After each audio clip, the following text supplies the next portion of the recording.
السلام علیکم ورحمۃ اللہ وبرکاتہ۔ میلاد کا مطلب یہ میلاد بنا ہے ولادت سے۔ ولادت کا مطلب ہوتا ہے پیدا ہونے کے، تو میلاد مطلب پیدا ہونا، ولادت۔ اب میلاد ہم جب کہتے ہیں میلاد مصطفیٰ صلی اللہ علیہ وآلہ وسلم، تو یعنی ہم حضور علیہ السلام کی پیدائش کی خوشی مناتے ہیں۔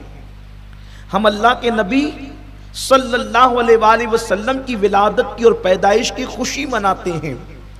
اب یہاں پر اگر کوئی ناسمجھ یا کم علم بچہ سوال کرے، کوئی طالب علم پوچھے کہ رسول پاک صلی اللہ علیہ وسلم کی پیدائش کی خوشی کیوں مناتے ہو، تو ایک چھوٹا سا اور بہت آسان سا جواب یہ ہے کہ آخر مجھے آپ یہ بتائیں کہ وہ کون سا بندہ ہے کہ جس کی پیدائش پر خوشی نہ منائی گئی ہو۔ وہ کون سا بندہ ہے جس کی پیدائش پر خوشی نہ منائی گئی ہو؟ جو بھی دنیا میں بچہ آتا ہے اس کی خوشی ہر اعتبار سے منائی جاتی ہے۔ حمال کے گھر بچہ پیدا ہوگا تو کم سے کم خوشی اتنی ہوگی کہ ماں باپ خوشی منائیں گے، دادی دادا خوشی منائیں گے، اور اگر وہ بندہ اور پوزیشن والا ہے، اگر وہ بندہ اور پوزیشن والا ہے تو پھر رشتہ دار بھی خوشیوں میں شامل ہو جائیں گے۔ وہ بندہ اور پوزیشن والا ہے تو محلے والے بھی خوشیوں میں شامل ہو جائیں گے۔ ایم ایل اے اور ایم پی کے گھر بچہ پیدا ہوا تو ممکن ہے پورا گاؤں خوشیوں میں شامل ہو جائے، وزیر کے گھر بچہ پیدا ہوا تو ممکن ہے پورا ملک شامل ہو جائے۔ لیکن یاد رکھیں کوئی بچہ ایسا نہیں ہوتا جس کی پیدائش پر خوشی منائی نہیں جاتی۔ لیکن ہاں کچھ بچے ایسے ہوتے ہیں، ذرا دھیان سے سننا، توجہ فرمائیں، کچھ بچے ایسے ہوتے ہیں جن کی پیدائش پر نہ ماں کو خوشی ہوتی ہے نہ باپ کو خوشی ہوتی ہے۔ وہ بچے وہ ہوتے ہیں جو بن باپ کے اور بغیر شادی کے پیدا ہوتے ہیں، ان کی پیدائش پر کسی کو خوشی نہیں ہوتی۔ لیکن جو نکاح سے پیدا ہوتے ہیں، شریفوں کے یہاں پیدا ہوتے ہیں، شرفاء کے یہاں پیدا ہوتے ہیں، پہلا بچہ ہے تو خوشی منائی جا رہی ہے، دوسرا بچہ ہے تو خوشی منائی جا رہی ہے، تیسرا ہے تو خوشی منائی جا رہی ہے۔ یعنی دنیا میں کوئی بچہ ایسا نہیں ہوتا جس کی آمد پر خوشی نہ منائی جائے۔ اب آپ مجھے بتائیں جب للو پپو اور ٹپو کے یہاں بچے پیدا ہو تو اس کی خوشی لوگ مناتے ہیں، جب آمنہ کے یہاں رحمت للعالمین تشریف لائے،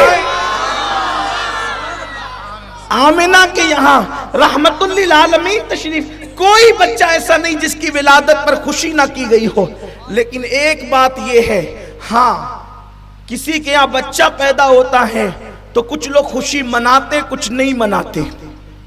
مثال کے طور پر ایک کے گھر میں بیٹے ہی بیٹے پیدا ہو رہے ہیں، گھر والے خوشی منا رہے، الحمدللہ اللہ کا فیضان جاری ہے، کرم جاری ہے اور خوب برکت ہو رہی ہے، آمد ہی آمد ہو رہی ہے۔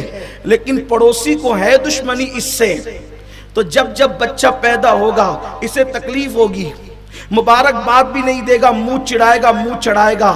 تو آپ نے کچھ کہنے کی ضرورت نہیں، آپ سمجھ جائیں گے کہ آمد پر یہ جو مبارکباد نہیں دے رہا ہے، اس کے چہرے پر تبسم نہیں ہے بلکہ چہرہ اتر گیا ہے، بلکہ لوگوں سے بھی لڑ رہا ہے۔